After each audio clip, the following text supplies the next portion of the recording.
Welcome back to the Deep Dive. We're here to plunge into some complex source material, find those surprising nuggets of knowledge you need.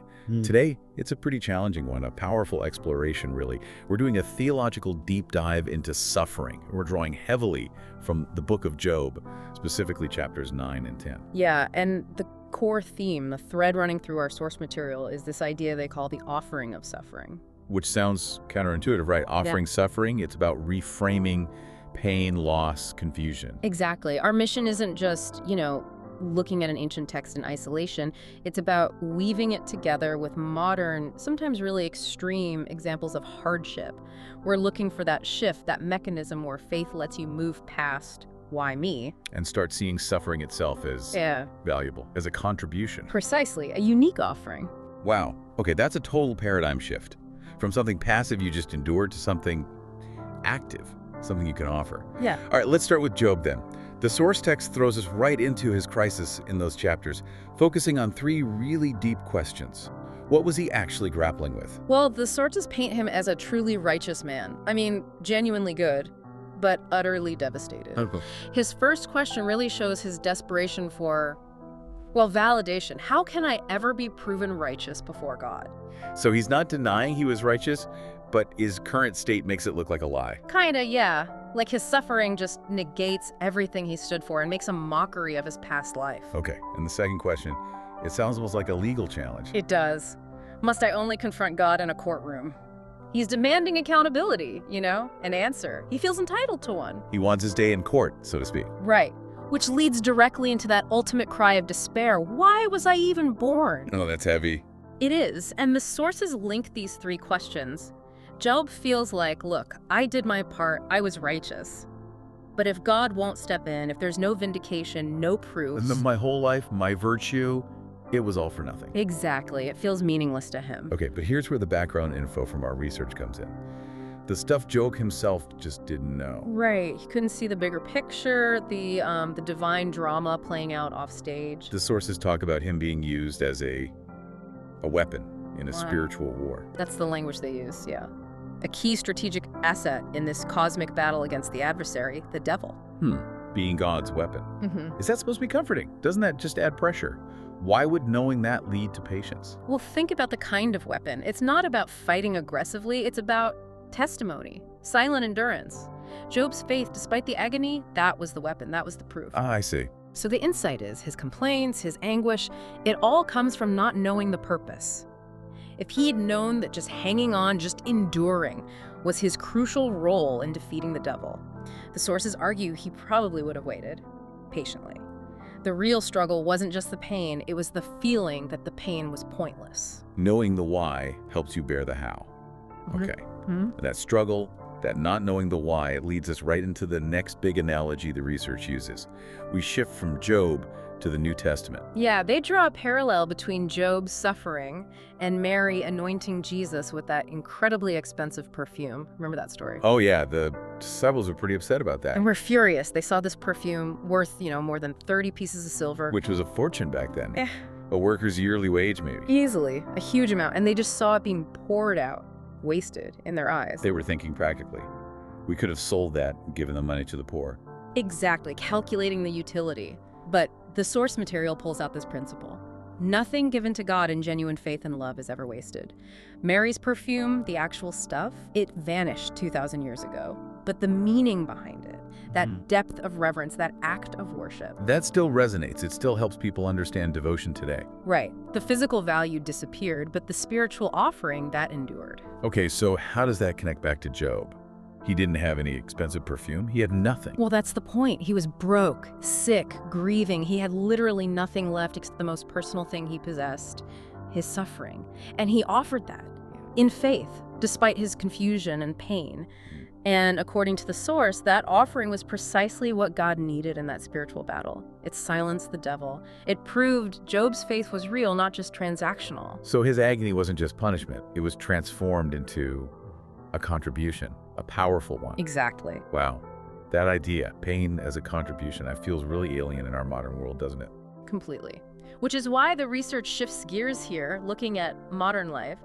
Our baseline expectations are just so different. You mean because we're generally more comfortable? Yeah, the contrast is huge. Yeah. Think about places with, reliable electricity, clean water, maybe advanced healthcare systems. Hmm. The source specifically mentions Taiwan's national health insurance as an example.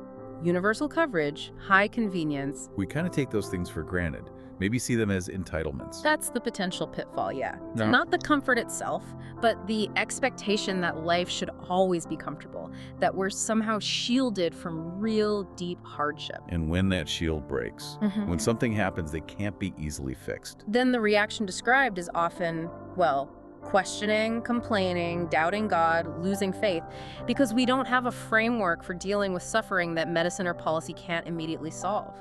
We expect a fix. We lack that frame of reference for true desperation sometimes. Which is why the source material brings in this really intense missionary story. It's meant to give us that frame of reference. Right, the Aka tribe story. From Southeast Asia, maybe 20 years ago. This definitely takes us beyond everyday complaints. Oh, absolutely. This is a serious perspective check. So in the traditional Aka culture back then, twins weren't seen as a double blessing. No, it was the opposite, right? A bad omen. A very bad omen. They were considered a direct sign of the devil. Which led to, I remember reading this, a truly horrific tradition. Yes. Unbelievably tragic. The tradition demanded the twins had to be killed, often by, the source mentions using a hot poker in their mouths. It was rooted in deep cultural fear. Just awful. But the story focuses on one young couple. A young Aka couple who refused. They just couldn't do it.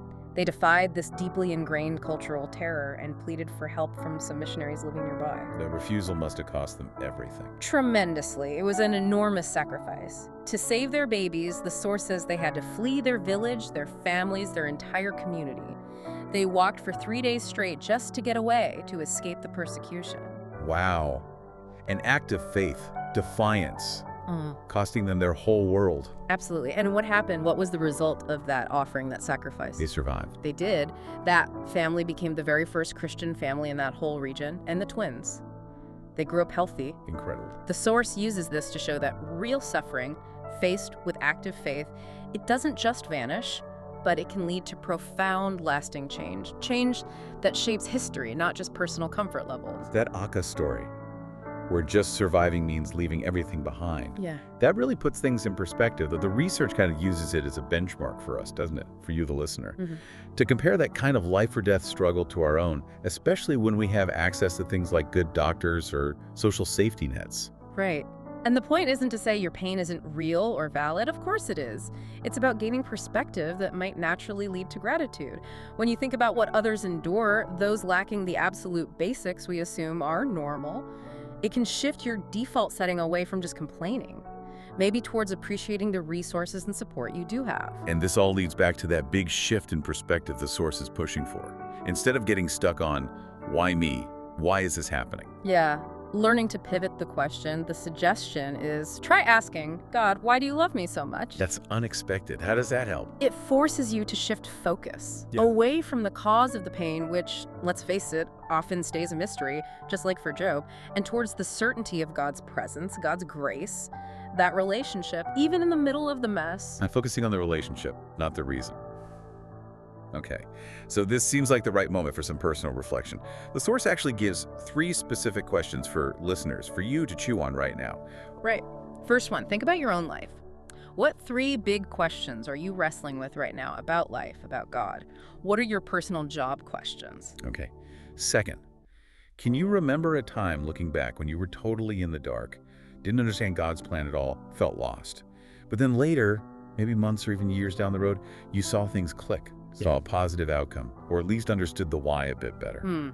Yeah, that hindsight thing. And the third question, thinking about Mary's perfume or Job offering his suffering. What unusual or unique thing can you offer? It might not be money or obvious talent. Maybe it's part of your struggle, your circumstance, your unique difficulty. Can that be presented as an offering, not just a burden? That idea again, transforming burden into offering, that really is the anchor of this whole deep dive. Absolutely, that's the core takeaway. Suffering, when you approach it with faith, when you frame it consciously as an offering, it stops being just a random, meaningless curse. It becomes something powerful, a spiritual act with lasting significance. It's not just happening to you, it becomes something you actively do, spiritually speaking. And as we wrap up, The source material really emphasizes relying on faith through it all, trusting in that divine companionship, that love, even in the darkest times. The valley of the shadow of death, as the psalm says. Right. And the point isn't that the pain magically vanishes. It often doesn't. But there's hope offered through, as the research puts it, the presence of the resurrected divine. So maybe the final thought to leave you with is this. Think about the difference between trusting the outcome, trusting that everything will eventually be okay, versus trusting the presence, trusting that God is with you during the struggle, regardless of the outcome. Trusting the presence, transforming the pain. That's a deep one. A really necessary deep dive today. Thanks for joining us. Until next time.